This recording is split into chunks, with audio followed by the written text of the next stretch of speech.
நீ நல்லா எடுக்கல நல்லா போசுமே நல்லா ரெடி நீ எடுத்து ஏன் இரு வத்த எங்கள் அம்மாலாம் அதுக்குள்ளே வாசலில் போயிடும். இது இது கொட்டாங்குச்சியில் இருக்குதா? அந்த இது இருக்கா தீபம் போடுறது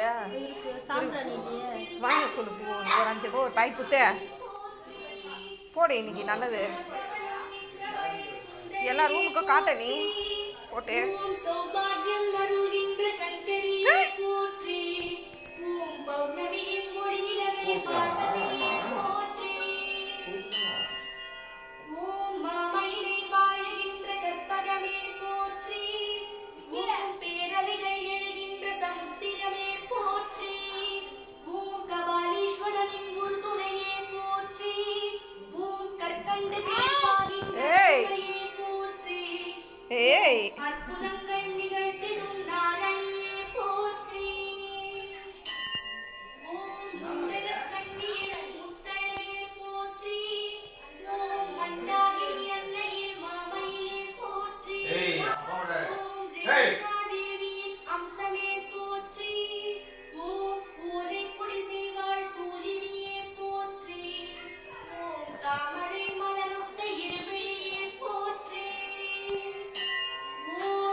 பாரு